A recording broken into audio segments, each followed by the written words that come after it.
ನನಗೆ ಏನಂದರೆ ನಮ್ಮ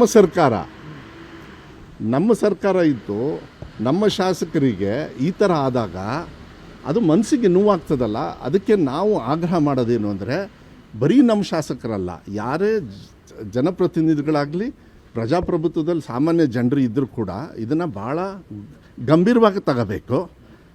ಅದರಲ್ಲೂ ಸ್ವಲ್ಪ ಈ ಮನಸ್ಸಿಗೆ ಹಚ್ಕೊಂಡು ಹಿಂದುಳಿದವರು ಎಲ್ಲ ಅಂತ ಹೇಳಿಬಿಟ್ರಲ್ಲ, ಇಲ್ಲಪ್ಪ ನಾವೆಲ್ಲ ಇದ್ದೀವಿ, ನಾವು ಹಿಂದುಳಿದವರಲ್ಲ.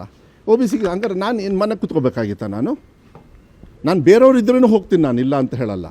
ಬಟ್ ನಮ್ಮವರು ಅಂತ ಹೇಳಿ ನಾನು ಹೋಗ್ಬೇಕಾಗತ್ತಲ್ಲ. ಕೆಲವ್ರಿಗೆ ಚಟ ಇದೆ, ನನಗೆ ಬೈಬೇಕು, ಅವಾಗ ನಮ್ಮವರೆಲ್ಲ ಒಂದಾಗ್ತಾರೆ, ನಮ್ಮವ್ರು ಓಟ್ ಹಾಕ್ತಾರೆ ಅಂಥೇಳಿ. ಅದು ನಾನು ಬಾಯ್ಬಿಟ್ಟು ನಿಮಗೇನು ಯಾರ ಬಗ್ಗೆ ಹೇಳಬೇಕಾಗಿಲ್ಲ, ಅದು ಚಟ ಇದೆ, ನೀವು ನೋಡಿದ್ದೀರಾ. ನಾನು ಹಂಗಾರೆ ಅದನ್ನ ರಾಜಕಾರಣ ಮಾಡ್ಕೊಳ್ಳ. ನಾವು ಎಜುಕೇಷನ್ ಕೊಡ್ಬೇಕಾದ್ರೆ ಹಂಗಾರೆ ನಾನು ಏನು ಕೊಡಲಿ ಹೇಳಿ? ಒಬ್ಬ ಎಜುಕೇಷನ್ ಮಿನಿಸ್ಟ್ರಪ್ಪ ನಾನು. ತಪ್ಪುಗಳಾದಾಗ ನಿಮ್ಮಂಥವ್ರು ತಿದ್ದುತ್ತೀರಿ, ಸರಿ ಮಾಡ್ಕೊಂಡು ಹೋಗ್ಬೇಕು. ಅದನ್ನು ಹೋಗ್ಬಿಟ್ಟು ಈ ಥರ ಮಾಡಿ, ನಾನು ಮಾಧ್ಯಮದವರಿಗೆ ದಯವಿಟ್ಟು ನಾನು ಮನವಿ ಮಾಡೋದೇನು ಅಂದರೆ, ದಯವಿಟ್ಟು ಒಳಗಡೆ ಏನಾಗಿದೆ ನೀವು ಇದನ್ನೇನು ದೊಡ್ಡ ಇನ್ವೆಸ್ಟಿಗೇಟ್ ಮಾಡಿ ಅಂತ ಹೇಳಲ್ಲ, ಸ್ವಲ್ಪ ಅದನ್ನು ಹೇಳಿ.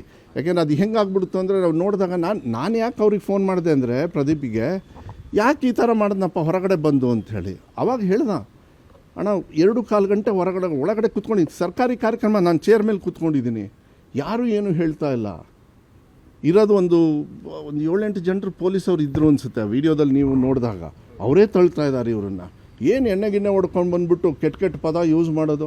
ಆಯಿತು, ನಾನೇ ಈ ಕೆಟ್ಟ ಪದ ಯೂಸ್ ಮಾಡಿದ್ರೆ ನೀವು ಒಪ್ತೀರಾ? ಇದು ಪ್ರಜಾಪ್ರಭುತ್ವದಲ್ಲಿ ಖಂಡನೆ ಮಾಡಬೇಕು, ಯಾರೇ ಪಕ್ಷದವರಾಗಲಿ. ಈ ರಾಜ್ಯವನ್ನು ಆಳಿರ್ತಕ್ಕಂಥ ಕುಮಾರಸ್ವಾಮಿಯವರು ಅಷ್ಟೇ, DK ಶಿವಕುಮಾರ್ ಸಾಹೇಬರು ಆಳ್ತಾ ಇದ್ದಾರೆ, ಸಿದ್ದರಾಮಯ್ಯ ಸಾಹೇಬರು ಆಳ್ತಾ ಇದ್ದಾರೆ, ಬೇಕಾದ ಜನರು ವೀರಪ್ಪ ಮೊಯ್ಲಿ ಸಾಹೇಬರು ಆಳಿದ್ದಾರೆ, ನಮ್ಮ ತಂದೆಯವರು ಆಳಿದ್ದಾರೆ. ಇವರೆಲ್ಲರೂ ಕೂಡ ಇದನ್ನು ಖಂಡನೆ ಮಾಡಬೇಕು. ಮತ್ತು ಈ ಥರ ಘಟನೆಗಳು ಆಗದೇ ಇರತಕ್ಕಂಥ ರೀತಿಯಲ್ಲಿ ಸರ್ಕಾರಿ ಕಾರ್ಯಕ್ರಮ ಆಯಿತು. ಸರ್ಕಾರಿ ಕಾರ್ಯಕ್ರಮ ಯಾವುದು? ಕೆಂಪೇಗೌಡ ಜಯಂತಿ. ಯಾರ ವಿರುದ್ಧ ಮಾಡ್ತಾ ಇದ್ದೀರಾ ನೀವು? ನಾಚಿಕೆ ಆಗಲ್ಲ ನಿಮಗೆ? ನಾನು ಅದಕ್ಕೆ ಅದನ್ನು ಚರ್ಚೆ ಮಾಡೋದಕ್ಕೆ ಹೋಗೋದಿಲ್ಲ. ಸಿದ್ದರಾಮಯ್ಯನವರು CM ಸ್ಥಾನದಿಂದ ಇಳಿದ ಮೇಲೆ ನೋಡ್ರಿ ನಾವೆಲ್ಲ ಸಂವಿಧಾನದಲ್ಲಿ ನಂಬ್ಕೊಂಡು ಬಂದಿರೋರು.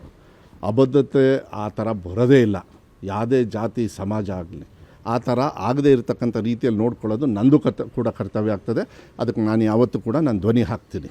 ಬಟ್ ಈ ಜಾತಿ ಒಳಗೆ, ಧರ್ಮದೊಳಗೆ, ವರ್ಗದೊಳಗೆ ನಾವು ತಂದಾಗ ಏನು ಮಾಡಬೇಕು ಅಂತ ನಾವು ಯೋಚನೆ ಮಾಡ್ಕೊಂಡು ಕೂತ್ಕೊಂಡ್ಬಿಟ್ರೆ ಕಷ್ಟ ಆಗಿಬಿಡ್ತದೆ. ಈ ಥರ ಆಗಬಾರ್ದು ಅಂಥೇಳಿ ನಾನು ನೋಡ್ತಾ ಇರೋದು. ಅಭದ್ರತೆ ಅಂತೂ ಇಲ್ಲ.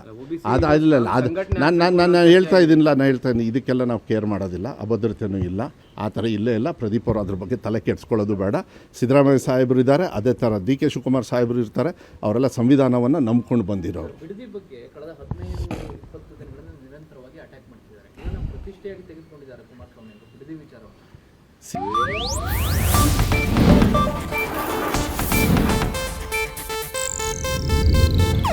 ಇದು ಏಷ್ಯಾನೆಟ್ ನ್ಯೂಸ್ ನೆಟ್ವರ್ಕ್ ಪ್ರಸ್ತುತಿ.